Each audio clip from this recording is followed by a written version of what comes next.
sublime now. Now we're back in Germany. Absolutely fantastic.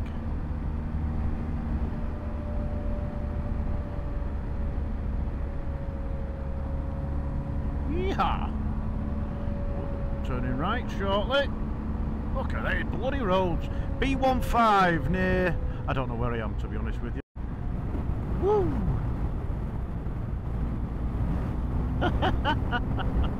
Oh, be awesome.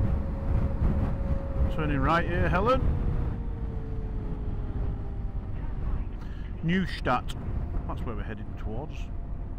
Neustadt.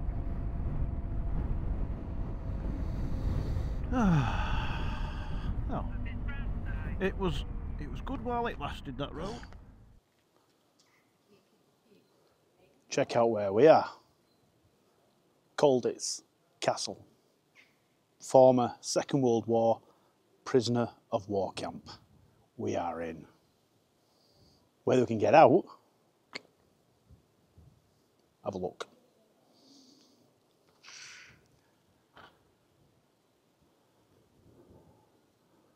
So we are staying here in the youth hostel up here, this accommodation.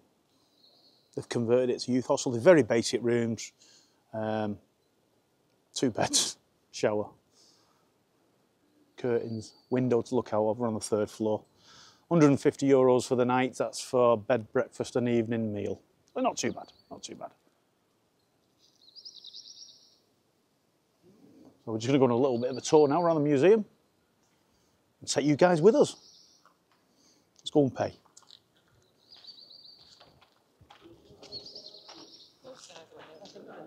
Must open that door, and that must be the E. Ah, right, okay, yeah. Yeah.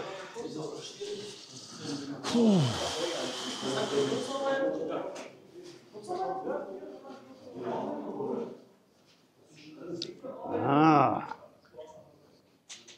Wow. Memorial for the victims of National Socialist euthanasia killings in 1938-39 at Colditz Castle.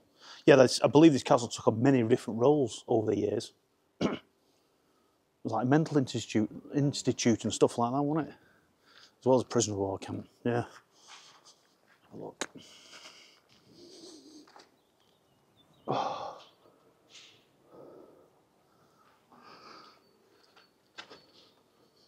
Wow. So we're just in the attic of Colditz Castle. You're going to like this. That is a replica of the glider that they built. They never actually used the glider. They said if the SS who guarded Colditz decided to execute the prisoners, then they would use it and try and get out of here. But they never did because they were liberated by the Americans. And they think the reason the glider was never found was because it was dismantled and used for fuel for a fire in the winter of 45-46.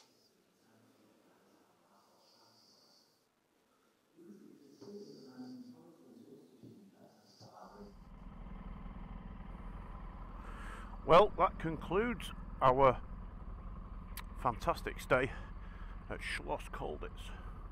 Last night, absolutely brilliant. What a great time we had. Stayed in a youth hostel. It's basic. You need to purchase towels if you don't bring any with you. Soap, don't supply anything like that.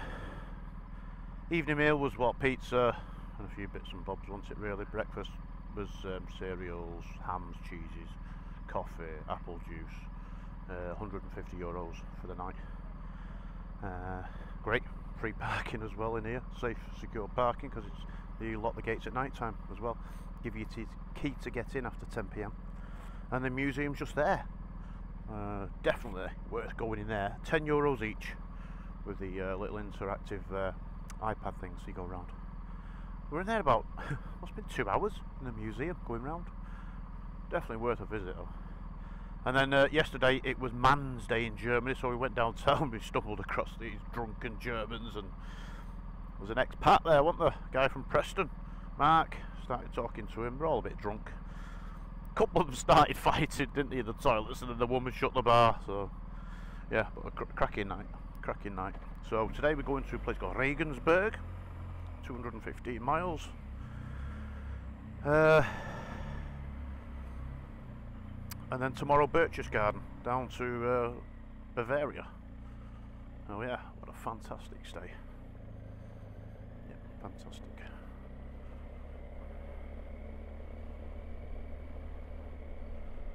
Right, where are we going now? We're going straight up there. Yeah, that's the way we came in once at Helen. Yeah.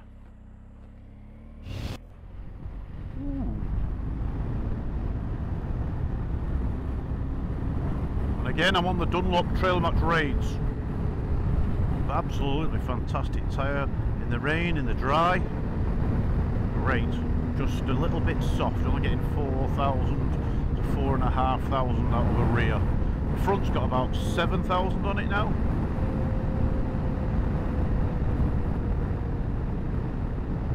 I think I'll need a new one because we're off to the Picos in July as well. Right now I'm in the city of Regensburg, and today we're off to Burchch Garden. It was Hitler's second seat of power. There's quite a lot of history stuff to visit around there. The Eagle's Nest, the Berghof itself.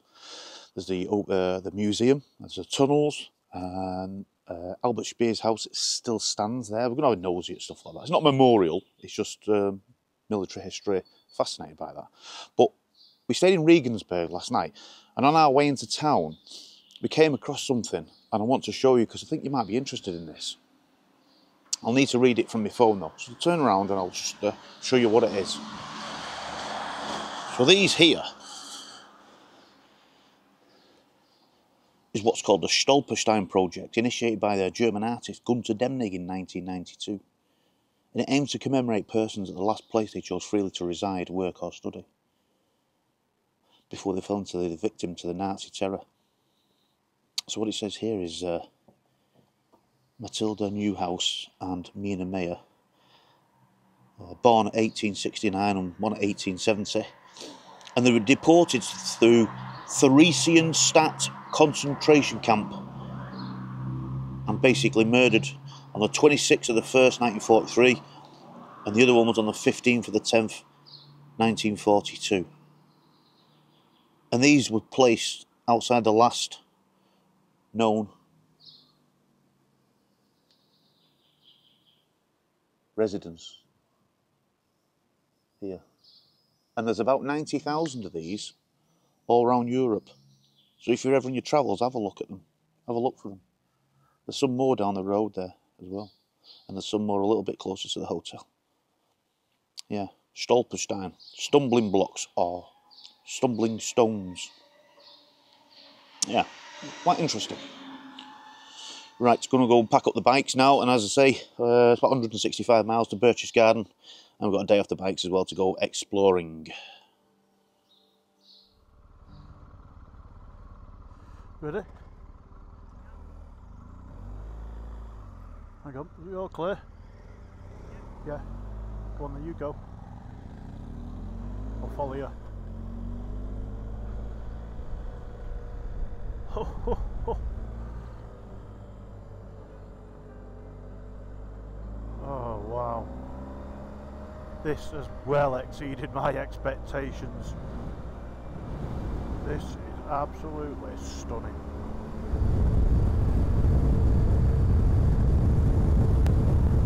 Whoa, feel the temperature change.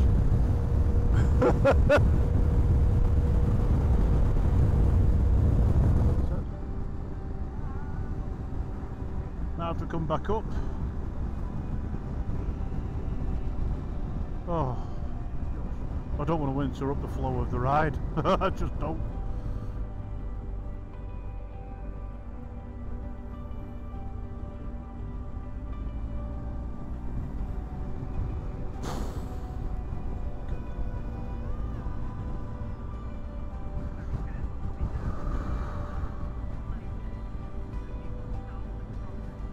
There's a car coming towards you. This is amazing. What a great €6 spend that was. It'd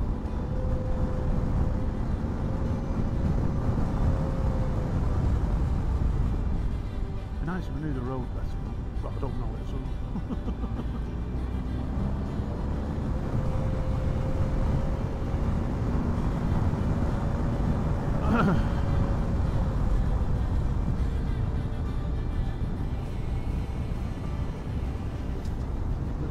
down to our hotel somewhere.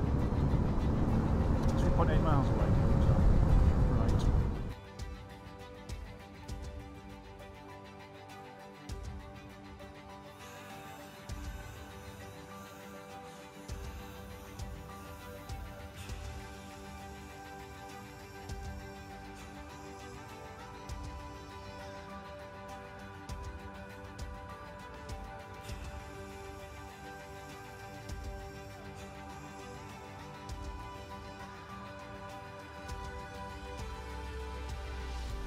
Oh, we are here. This is it. This is a hotel for a couple of nights. Booking home.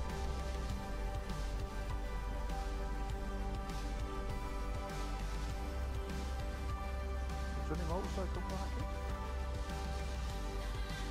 Residence, no. Behind me. Yeah, that's it there, yeah. There. Yeah, it's I think it's a good apartment.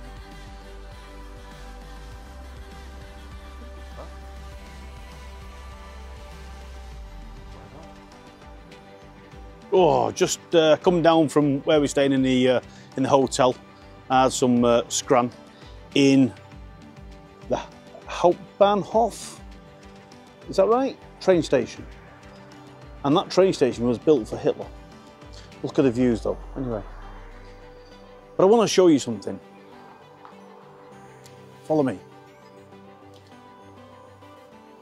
When Hermann Göring realised that it wasn't very favourable for the Nazis, he decided he needed to move his stolen art.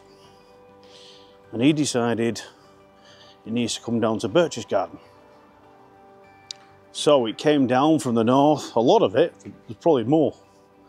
And it came down in 3 or 4 train carriages and it was hidden in there. And when the Americans came into Berchtesgaden, they found 3 or 4 train carriages in here with all of his stolen, not all of it, with his stolen art. This tunnel was meant to go to, I think it was a place in Austria, Salzburg. I don't think it ever happened. Well, this is where they ended up, the train carriages. In here.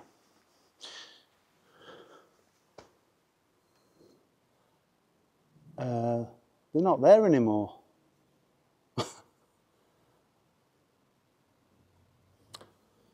There we go. Anyway, really useless piece of information. Right, let's go to the pub.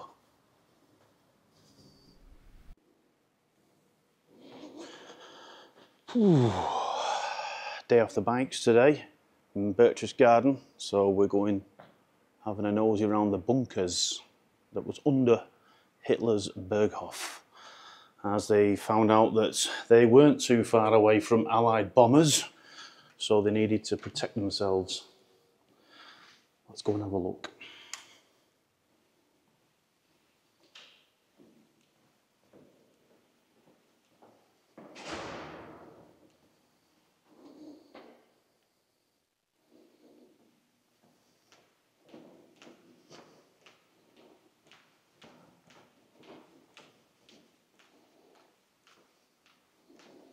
Unfinished, obviously.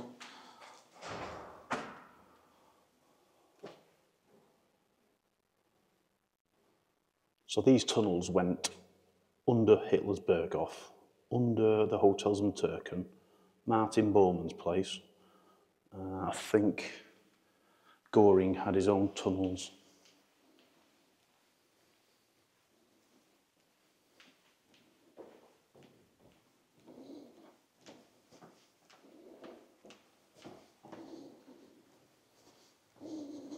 Diesel fuel tanks here.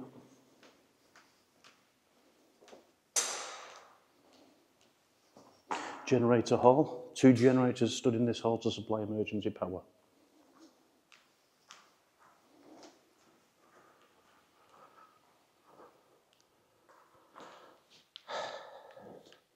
Two crosses of a lane have been scratched onto the wall. Between the two there is the date, the 5th of May 1945. On this date, AG, PS and DA enter the bunker. although we only do have their initials to go on. The abbreviation right at the top tells us they belong to the 2nd Division Blindé, the 2nd French Armour Division. That's easier. This was one of the Allied units that reached Berchtesgaden on the evening of the 4th of May 1945.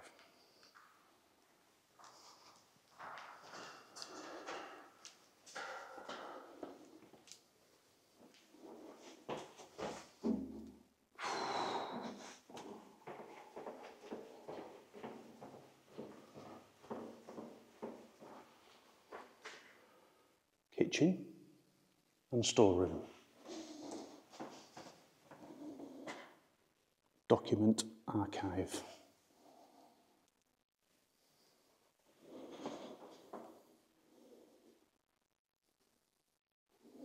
The hull was a exploding grenade.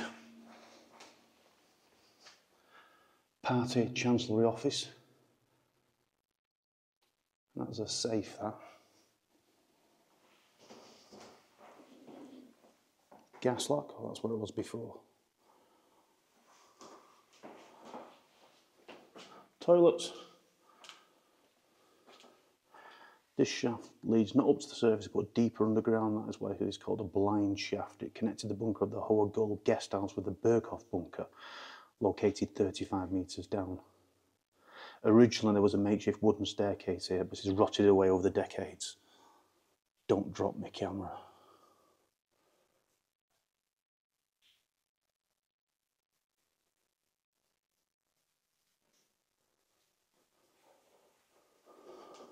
Fascinating. And it's nice and cool in here.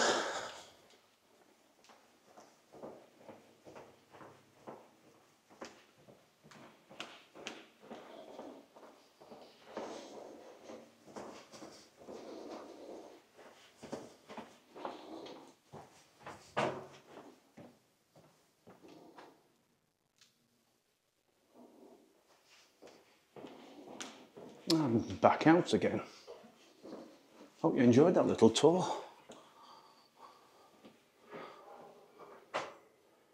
Central ventilation station. Wow. Oh, still a bit more yet.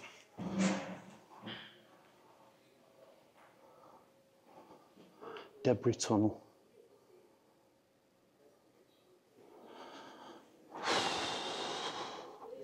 A lot of the walls are scorched and that because at the end of the war they started burning all the documents and stuff.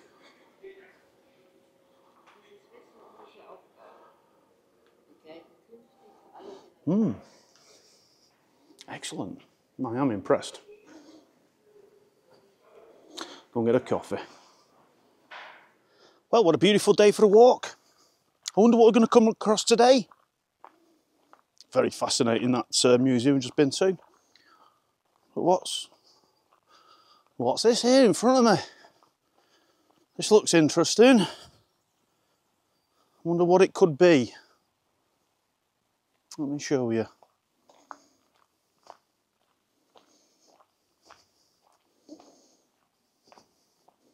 Yeah, it's just trees, isn't it?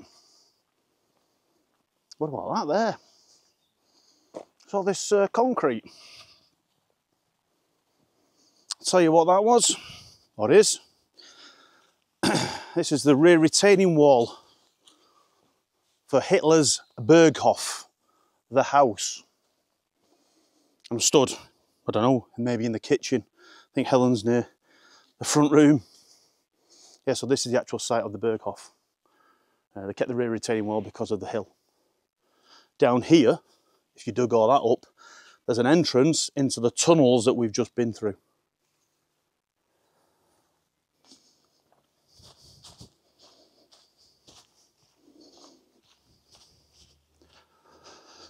Let's have a look, see if we can find any more remains around here.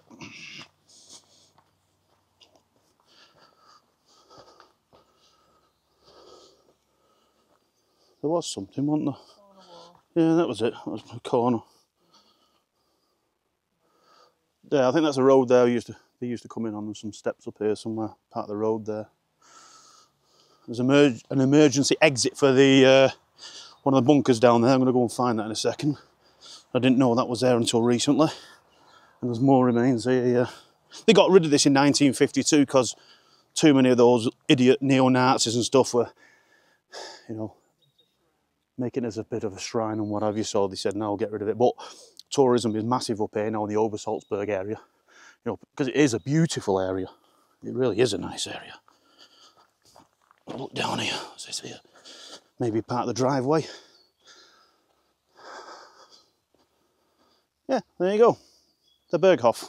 We're going to have a wander down now past the golf course to another place, which was called the Muslana Kopf, the tea house. He used to do a daily walk down there, talking about his murderous plans and stuff he's got for the, you know, Operation Barbarossa, the Holocaust, and God knows what. The Holocaust, the absence of presence, presence of absence. Right, let's go for a walk.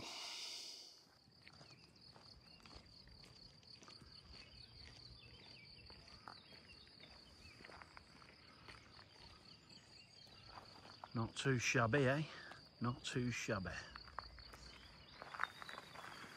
We are now walking down a path which that murderous scumbag used to walk down in the 1940s when he was at his residence behind us, the Berghof, down to his Muslana Kopf tea house, which has also been demolished, but it's got a nice view. And this is it's bloody steep, this. I'm dreading walking back up.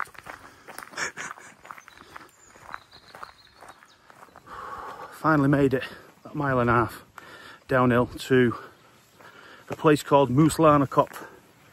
It was a place where Hitler came with his henchmen each day and had tea and apple pie. The tea house was just, let me turn it around.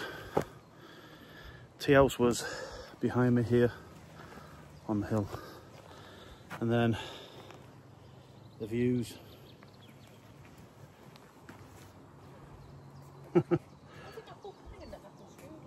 I don't know. And this is where he came with his henchmen. Here, he used to sit on that bench. Well, it's a different bench. Look at the view though. That view. Yeah, our old campsite down the bottom there, a couple of years ago. And hellish walk into town down there. Vatsman Mountains, beautiful. Now the walk back.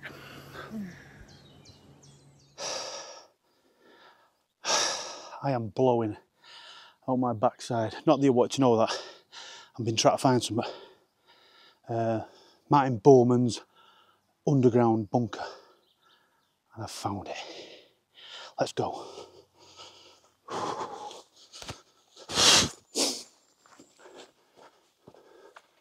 I have been watching so many YouTube videos.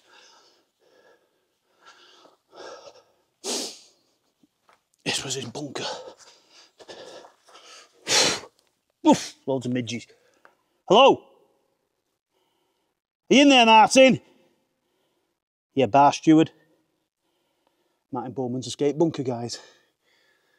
Whew. That was difficult to find. Right. Let's have a look from back here. I've got my torch as well. Should have gone in. It's back there with Ellen. So I'm not going back up there to come back down again. Right, move on to the next bit. If any of you are interested in that bunker, the Kapinski Hotel and the rear retaining wall is just up here, just through these trees, but it's quite steep getting down there. You're probably better off coming in from the path down the bottom end. Or this path. In fact, I'll follow this path back. It's easier than climbing up there.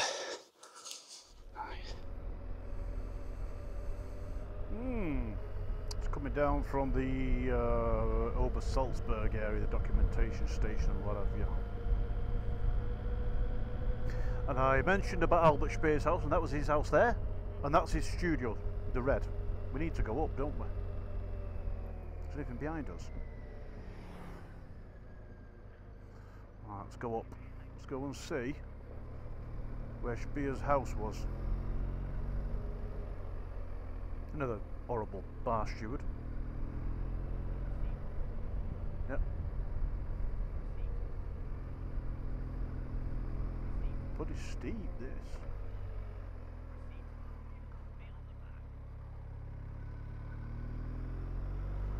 And League of Fry, I think that means no motor vehicles. Yeah. I'll have to turn around here. Can't go up there. Private. Yeah, go on then. Jump off.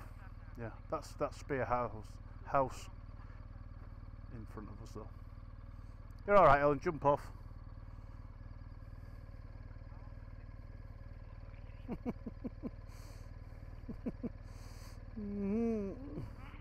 Yeah, owned by a whoops. This is where I fall off. Yeah, it's on a bit of a slope here. Yeah, shouldn't have come up here, but it's bleed ignorance. Don't know what League of Fry means. Yeah, that's his studio there. Right, jump back on.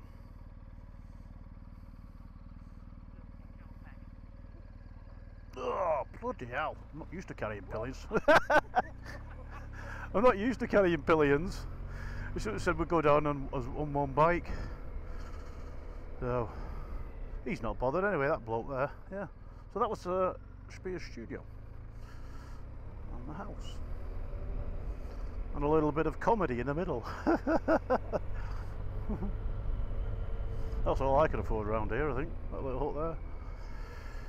Right, what I'm going to do, I'm going to go into the golf club up there, because it's going to be difficult turning left here. Yeah, and spin round in the, in fact, I'm going to go in the golf club because this was Martin Bormans' farm. They wanted to grow vegetables and all sorts here, and this, that and the other, and blah blah blah. There was another building around here somewhere, I'm sure there was, maybe to the right, but now it's a, well, as you can see, golf plats. Oh yeah, there you go. Ski lift.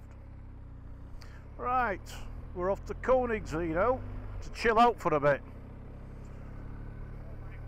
Like a bloody hurricane this morning with what we've been doing, walking around here, there, walking up that bloody hill. Crikey!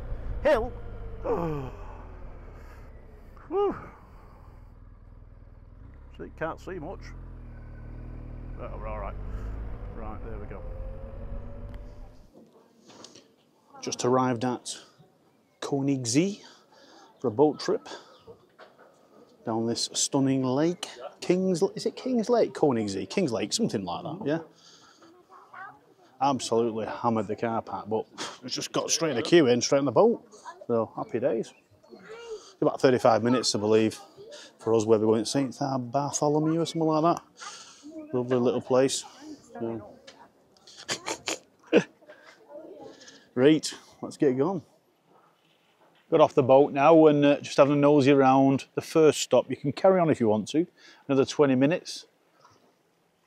We've stopped off at St. Bartholomew's, I think it's called. You may have seen these before. This church, you may not have done. It's very, very busy. Beautiful though. The water's freezing. Yeah, I've already put my hand in there. The mountains behind us are called the Vatsman Mountains. It's a big range that goes back to Berchtesgaden. A lot of people here. That queue's massive to get the boat back.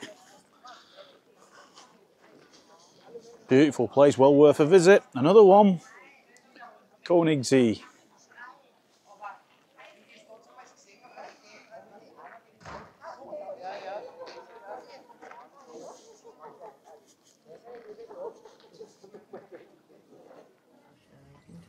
So the lady there in front of us, We were just talking to her. She can't speak much English. I can't speak much German. But she said that that house there, the second house with the roof, the big roof on it, that was Hitler's cinema. And all of these buildings belong to him. And the hotel that we're actually staying in now, where I'm sat, this was his hotel too. And that just came out of nowhere. She just started talking about that to us. It's like, crikey. So all of this was his estate too. This is the mountain road that comes from the Obersalzberg area, and it's a cracking road, but generally it's full of traffic. I think this time of the morning it shouldn't be too bad. It's a belting road.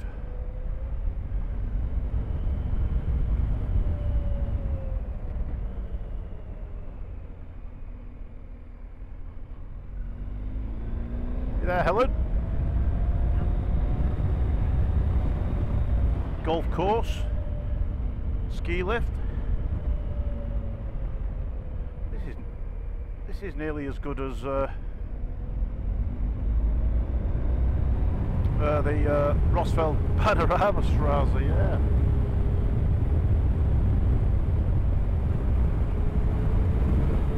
Spears, Albert Spears Studio and Albert Spears House Golf Club.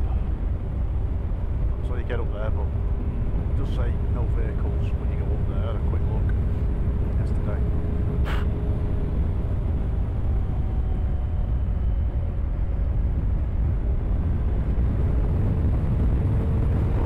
What a stunning place though, Berchtesgaden. I definitely recommend it if you're on bikes, come in here. Not just a beautiful town, but you know, locating the history.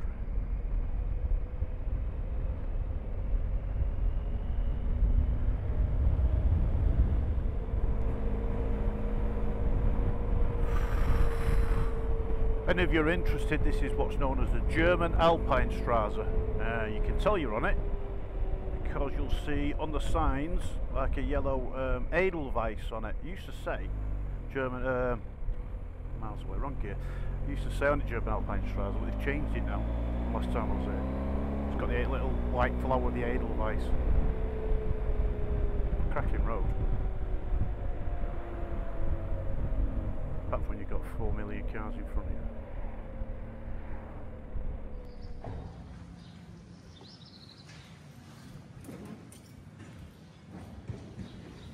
So, if you've ever watched the film Where Eagles Dare, Richard Burton, Clint Eastwood and Liz Taylor, there's a scene where they go inside a pub and it's full of Germans, everyone's drinking and what have you. I think she comes and sits on one of the knees and what have you, but it was filmed outside this place here. There's a little plaque as well. A bit of a reflection on there, but yeah, filmed there. What year? 1968. Cracking film. There we go.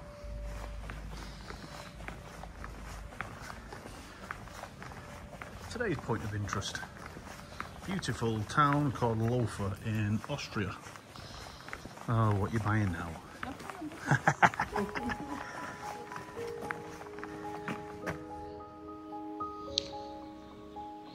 Right now I'm outside Lansburg Prison, and in 1923 this place housed a very infamous inmate.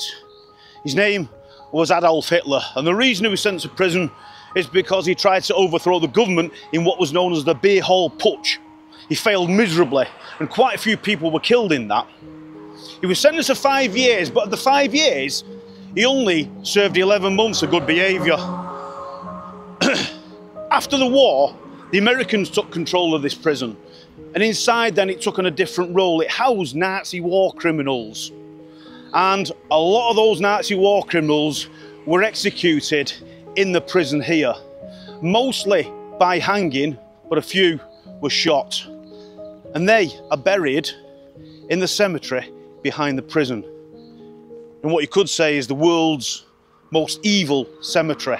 Let's go and take a look at it.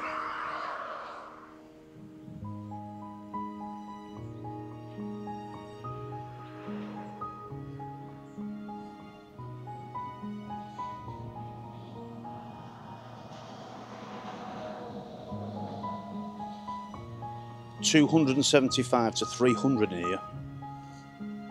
Nazi war criminals. Now, you might be thinking, why is there no plaques on the crosses? And the reason is because neo-Nazis were coming in and making shrines of them, you know. So they decided to take all the plaques off.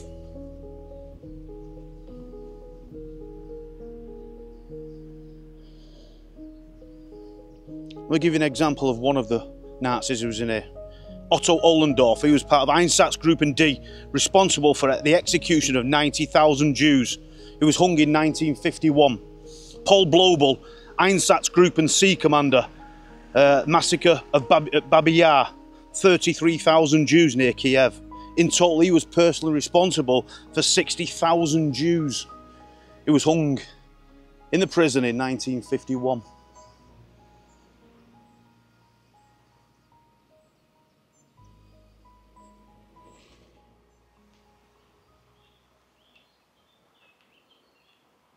I want you to cast your mind back to when I was at Stalag Luft 3, the Great Escape Camp, and one of the names on there was Roger Bushell. He was the mastermind behind the Great Escape.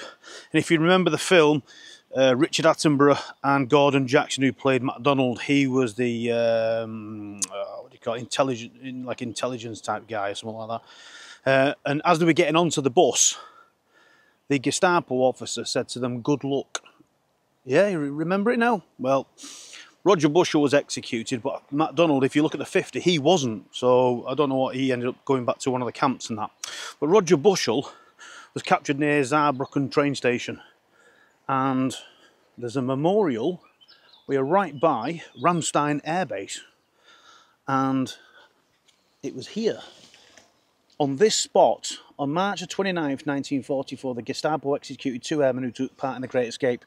They were Squadron Leader Roger Bushell of 92 Squadron Royal Air Force and Sous Lieutenant Bernard Scheidhauer of 131 Squadron Free French Air Force.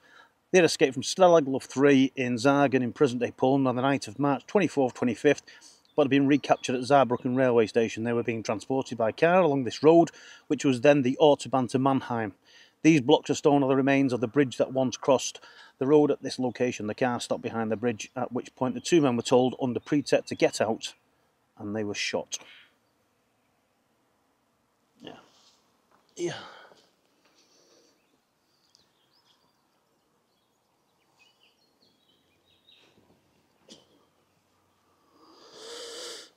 Sad.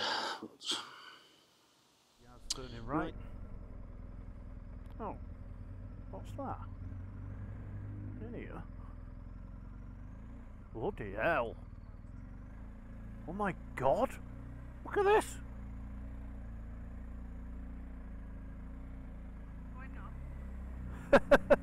Well, that car just came out, so... And it says a 20s. Oh yeah, bloody hell, what a place! My god. Look at it.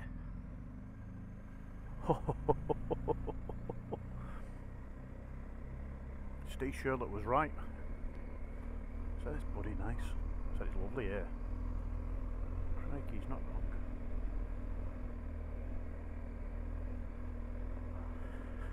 So the hotel is just under half a mile away.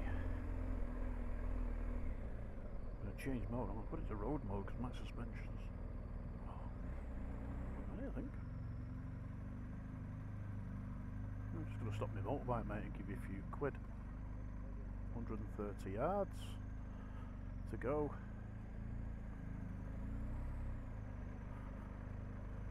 I feel a little bit wrong riding up here.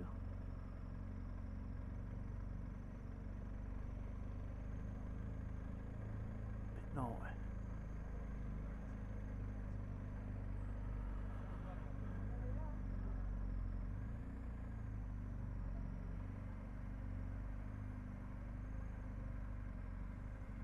Down there somewhere, I think.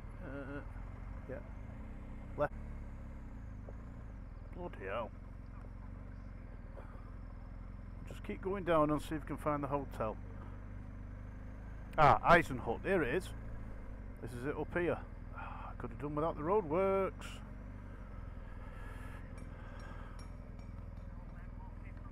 Who's this here now? This woman, oh, she works at the hotel. Hello. Ison hut, there we go, that's it. Let's just put the bikes down here, Ellen. Get the gear off.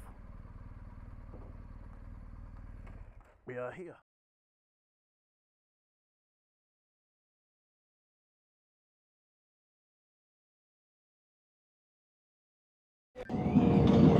Ooh, little town called Vilt. German tank. Let's have a look at this. Blood and guts. Let's have a quick nosy. Oh, clearway. 9 for the 6th. Well, it's alright, don't matter, I'll only be here for a minute or two. What's at Vilt's? I read up on this place, but I can't remember what it was. December the 19th, as the pressure from the German troops on the encircled town of Vilt became too strong, Lieutenant Colonel R.W. Ripple's tank had retreated from its position at the Cafe Halt to Vilt. While looking for a good firing position, it crashed backwards into the Cleese's house and barn gables. These collapsed and the tank continued towards Kirchhoff's house and then ran into the dung pit where it sank. In spite of all efforts, it bogged down in the morass repeatedly and became stuck. The crew had no other choice but to abandon the vehicle. However, minutes later, the Germans captured the colonel with his crew, who spent the rest of the wars as prisoners of war in a prison camp in Germany.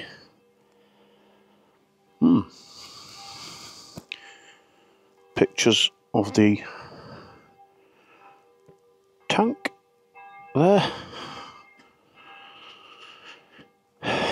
Oh wow, so this is Colonel Ripple when he came back, 1994.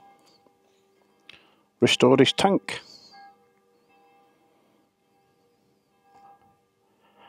Well, fabulous.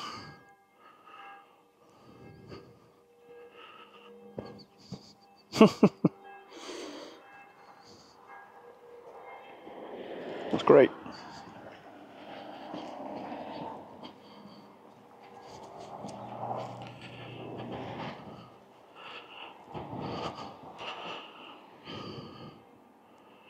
It's not got really any damage to it either, has it? Can't see any damage on it.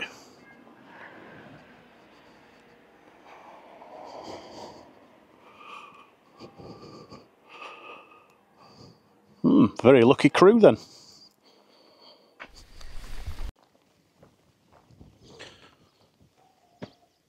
Well, that was a fantastic trip in the Bastogne War Museum. Absolutely brilliant. €27 we paid because we're going to go to the Bois Jaque.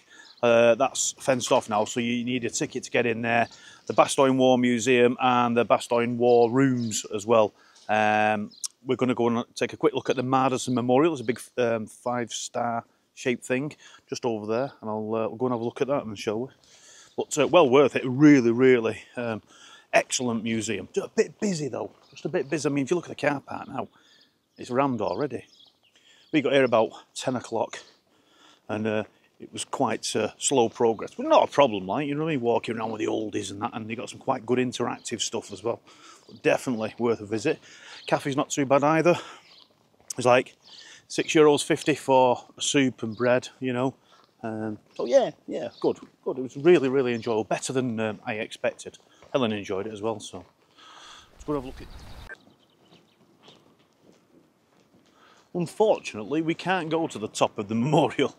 It's all gated off. No way through. Never mind. Never mind. Maybe just for special occasions or something like that. Let's look at it.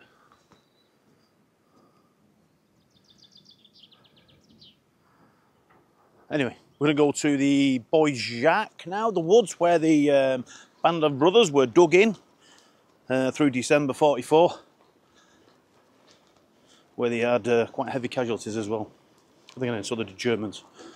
That's included in the price ticket. As I said before, it's fenced off now, so you can't just go walking in like you used to be able to a couple of years ago. So, yeah, we'll have a look there now.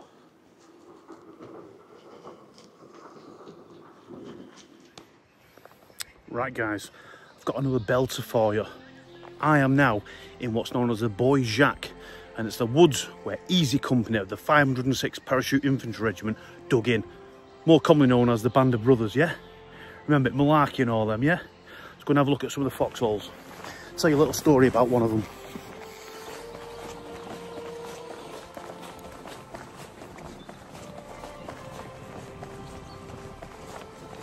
This one here. One of the guys was looking for his binoculars, and that's the town of Foy down there. And it was about 2 kilometres away. He noticed, he said, that tree wasn't there yesterday. There's something not right. He's looking for his binoculars and noticed that there was a German gun position being formed. So he got onto his observer, artillery observer, and he said to him, come and have a look through these binos. What do you think that is? And he said, yeah, that's correct. It's an artillery gun position being built, whatever you call it.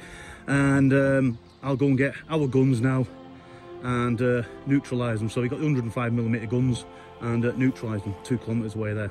Yeah, true story.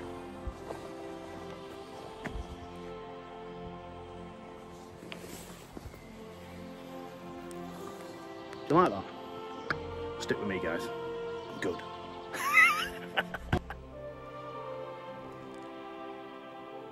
See that building there?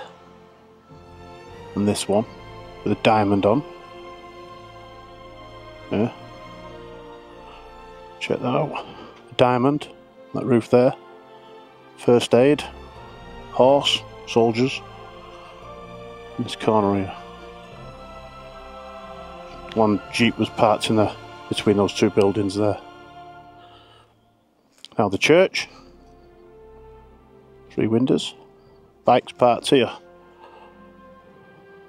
There.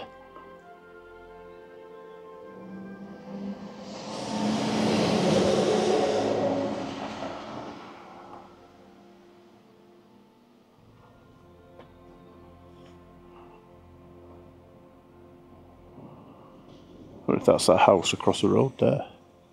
Not sure yet. 5 windows. Yeah, 5 windows. Yeah, it's just up where that car is now. Foy in Belgium, just outside Bastogne. Or Bastogne. Right. Next one.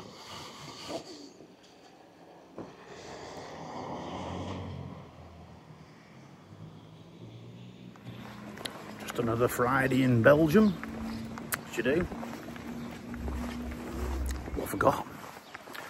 What have I found you this time? Check this out. Oof. Panther tank. Have a look.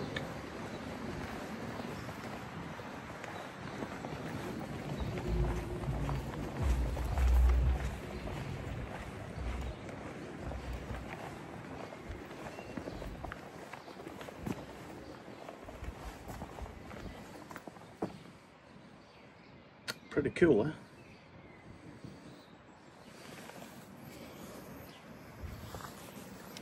Stick with me, boys and girls. Stick with me.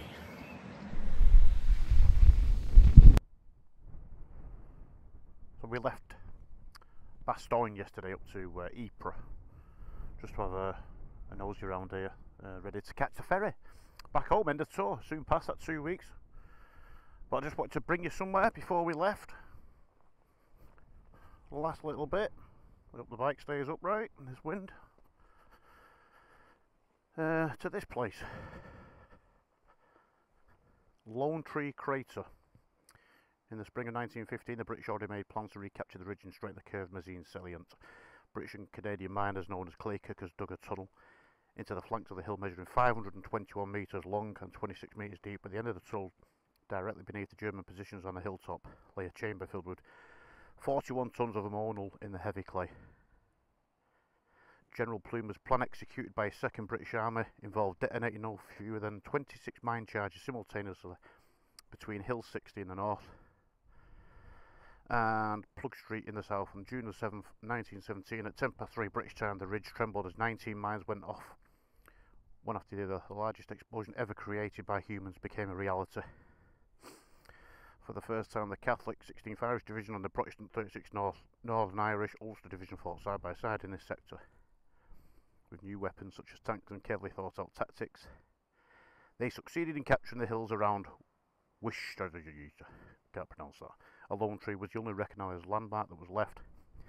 This immediately lent its name to the crater, Lone Tree Crater. But it's also known as the Pool of Peace.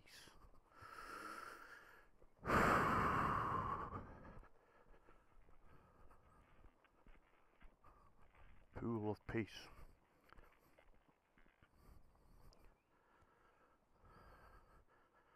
This is one of the 19 places that erupted on that June morning. Well, head back for the ferry now. Hope you've enjoyed following us along on our tour. Any questions, feel free. Give us a like, subscribe. Thanks very much. It's been great having you with us. I'll see you on the next one.